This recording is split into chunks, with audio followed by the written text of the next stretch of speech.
Muito bem, queridos alunos, queridas alunas, continuando aí o nosso papo, o papo sobre a nossa aula 1 da apostila do FDS, queria falar um pouquinho com vocês sobre os gêneros poéticos, tá? Inicialmente, lá na parte 1, eu disse a vocês que eu trabalhei numa livraria e que lá na livraria nós precisávamos guardar os livros nas estantes correspondentes, ali nas várias seções da livraria. Percebam que inicialmente a gente fez uma separação dentro dessa livraria imaginária aqui, a gente fez uma separação entre as obras literárias e as obras não literárias. Em seguida, a gente fez dentro das obras literárias uma separação entre prosa ficcional e poesia. Agora, dentro do universo das obras poéticas, a gente vai criar mais uma subdivisão, né? A gente vai dividir as obras poéticas em 3 gêneros, em gênero lírico, em gênero dramático e gênero épico. Quem primeiro estabeleceu essa classificação foi o filósofo Aristóteles, ali no século IV a.C. Comecemos falando sobre o gênero lírico. E aí, eu leio a vocês um poeminha, mais um poeminha, né, do Manuel Bandeira. Vocês estão percebendo que eu gosto bastante do Manuel Bandeira. Poema de finados. Amanhã, que é dia dos mortos, vai ao cemitério, vai, e procura entre as sepulturas a sepultura de meu pai. Leva 3 rosas bem bonitas, ajoelha e reza uma oração. Não pelo pai, mas pelo filho. O filho tem mais precisão. O que resta de mim na vida é a amargura do que sofri, pois nada quero, nada espero, e em verdade estou morto ali. Olha, gente, percebam que o tom aqui é um tom elegíaco, um tom melancólico, um tom de tristeza, de pesar. É um poema também, portanto, que está o quê? Que está passando para a gente um sentimento muito forte. Isso é uma marca da poesia lírica. A poesia lírica é essa poesia que trabalha com os sentimentos. Agora, os sentimentos de quem? Quem é que está enunciando esse poema? Quem é que está falando? Qual é a voz que está falando nesse poema? A voz que está falando nesse poema, a voz que fala no gênero lírico, a gente chama de eu lírico. Portanto, a poesia lírica é uma poesia que é a poesia da primeira pessoa do discurso, que vai apresentar essa subjetividade, a que nós chamamos eu lírico, e que comunica de uma forma o quê?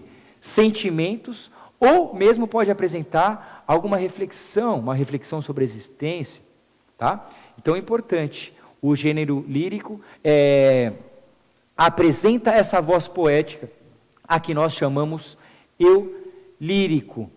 Agora a gente tem que tomar um certo cuidado com aquilo que a gente chama de eu lírico. É muito comum as pessoas lerem esse poema e já imaginarem, nossa, como o Manuel Bandeira estava triste, né? Ele está falando aqui sobre a perda do pai, sobre uma experiência dolorosa. Tomem cuidado para não confundir o poeta, o autor do poema, com aquilo que a gente chama de eu lírico. Não necessariamente essas entidades se correspondem. E para provar isso para vocês, eu trouxe aqui a letra de uma canção do Chico Buarque, Olhos nos Olhos. Vou ler para vocês rapidinho. Quando você me deixou, meu bem, me disse para ser feliz e passar bem. Quis morrer de ciúme, quase enlouqueci, mas depois, como era de costume, obedeci. Quando você me quiser rever, já vai me encontrar refeita, pode crer. Olhos nos olhos, quero ver o que você faz, ao sentir que sem você eu passo bem demais. Olha que interessante, o autor dessa canção, o autor desse, podemos chamar de poema aqui, né? Porque o Chico Buarque é um poeta, né? O autor é um homem, é o Chico Buarque.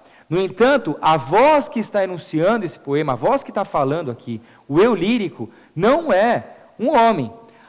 O eu lírico é, na verdade, uma mulher. E a prova disso está aqui, ó. Já vai me encontrar refeita, pode crer.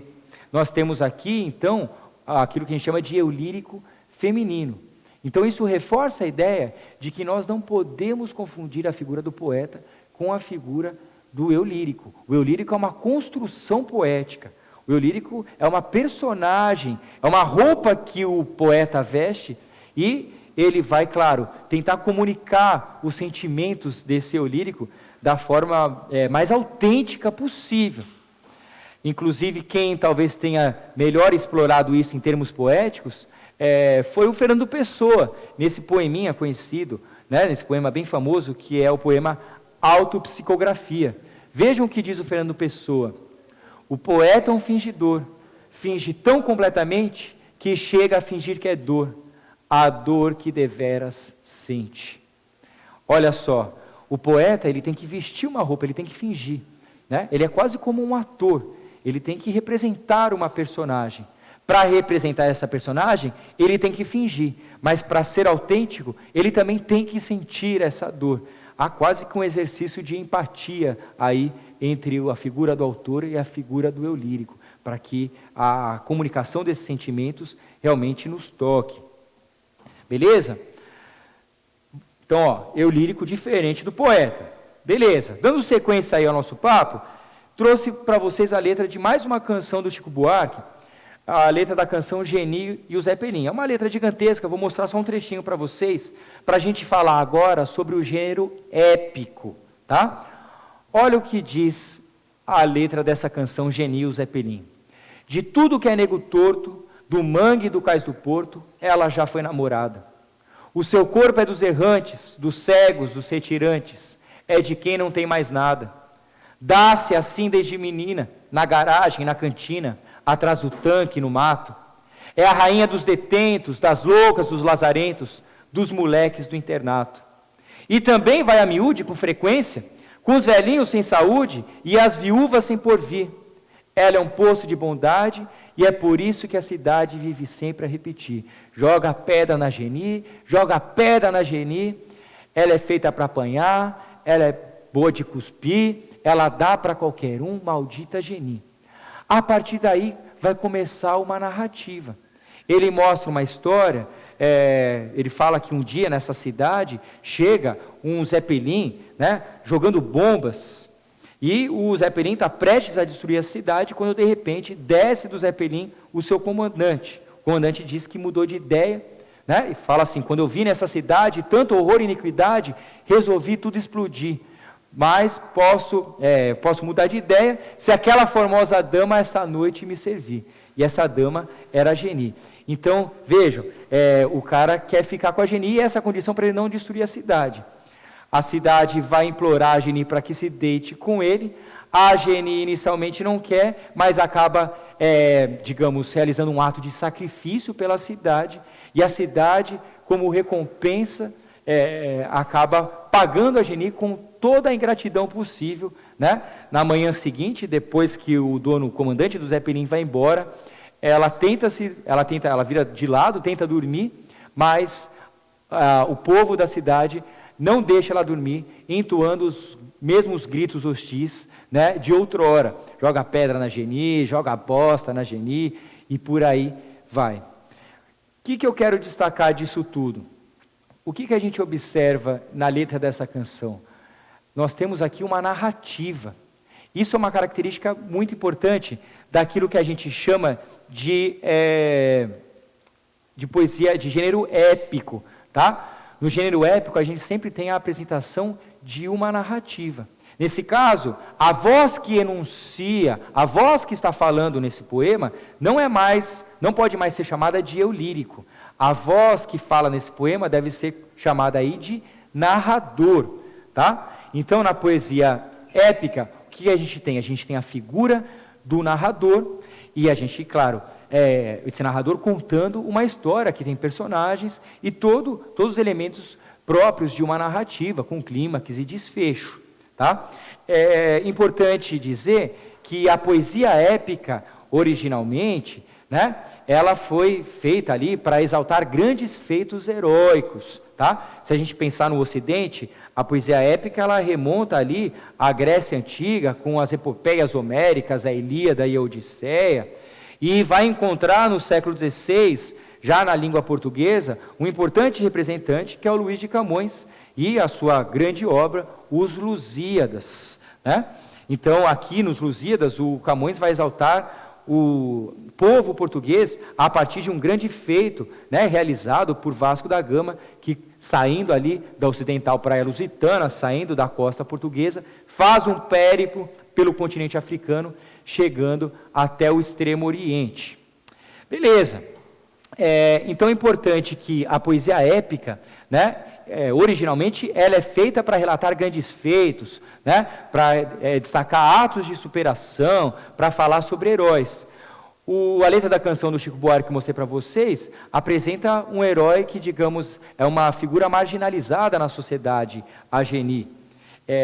Então, isso é uma característica já da épica contemporânea, né? Essas figuras marginalizadas, ou mesmo apresentar como protagonistas pessoas comuns, né? Como eu, como você. Beleza. Outra coisa que a gente tem que destacar no gênero épico é que se o gênero épico, originalmente, ele se apresentava por meio de versos em poemas, atualmente, onde que a gente vai encontrar o épico? Onde que a gente vai encontrar as narrativas? Atualmente a gente encontra as narrativas principalmente nos textos em prosa, naquilo que a gente chama de prosa ficcional. Então, se a gente quiser buscar o épico hoje, é mais comum a gente encontrá-lo aonde? Em romances e contos. Beleza. Para encerrar esse papo sobre gêneros poéticos, eu gostaria de falar um pouquinho sobre o gênero dramático. E eu trouxe para vocês aqui a letra de uma canção do Paulinho da Viola, Sinal Fechado. Olha só, vou ler rapidinho para vocês. Olá, como vai? Eu vou indo e você, tudo bem? Tudo bem, eu vou indo, correndo pegar meu lugar no futuro. E você? Tudo bem, eu vou indo em busca de um sono tranquilo, quem sabe? Quanto tempo? Pois é, quanto tempo. Vejam, o que está rolando aqui? Está rolando um diálogo. Eis aí uma característica marcante, né, a característica principal disso que a gente chama de gênero dramático, né, a apresentação de um diálogo. Esses caras, eles se encontraram no sinal fechado, né, dois amigos que não se viam há muito tempo, e começam a travar ali uma conversa. Percebam que aqui a gente vai conhecendo a ação por meio da fala das personagens.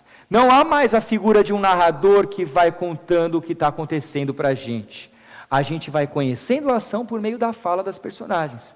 Isso é uma marca importante disso que a gente chama de gênero dramático. E o texto dramático, ele não é exatamente feito para ser lido num livro. O texto dramático, ele é feito para ser encenado num palco. Portanto, quando a gente fala em gênero dramático, a gente está ali falando sobre o quê? A gente está falando sobre teatro, tá? Olha aqui, pensando, né, na nossa dramaturgia de língua portuguesa, um dos grandes representantes, um dos grandes dramaturgos da língua portuguesa, foi o poeta Gil Vicente, no século XVI. Aqui um trechinho, né, do Alto da Barca do Inferno. Vejam que há aqui um diálogo entre duas personagens, o fidalgo e o diabo. Vejam que nesse texto ele vai marcando aqui, bonitinho, quem é que está falando, marcando os turnos de fala, para que a gente não se perca. Diferente do que aconteceu ali na canção do Paulinho da Viola, na qual ele não marca os turnos de fala exatamente, a gente tem que perceber que está rolando um diálogo. Outra coisa importante aqui, ó, vejam, vem o fidalgo e chegando ao batel infernal, diz, o que é isso? Qual que é o nome disso aqui? O nome disso é rubrica, que são, digamos, orientações que o dramaturgo, aquele que escreve o texto dramático, deixa no texto dramático para aqueles que depois, que posteriormente, vão montar essa peça, para o diretor, para os atores e atrizes que vão montar essa peça. Tá? Então, importante a gente perceber, como uma das marcas do texto dramático, a presença das rubricas, que são essas orientações passadas pelo dramaturgo, de como ele imagina que a peça deva ser encenada, né, quais são as reações dos personagens e tudo mais. Beleza? Então, encerrando esse papo sobre gêneros poéticos, com a poesia dramática, a gente viu que poesia dramática é teatro em versos, né? E aí vale destacar que atualmente os textos dramáticos, assim como aconteceu com o gênero épico, os textos dramáticos ao longo do tempo foram migrando do universo da poesia para o universo da prosa. Hoje é mais comum a gente encontrar textos dramáticos escritos em prosa e não em versos. Outra coisa importante que a gente percebeu no gênero dramático é a ausência de narrador, tá? A gente, na verdade, vai sacando o que está acontecendo por meio do quê? Das falas das personagens. Beleza, gente? Então, aqui eu encerro com vocês esse nosso papo inicial, esse papo sobre a aula 1 da apostila do FDS. Agradeço a atenção de vocês, bons estudos, um abraço.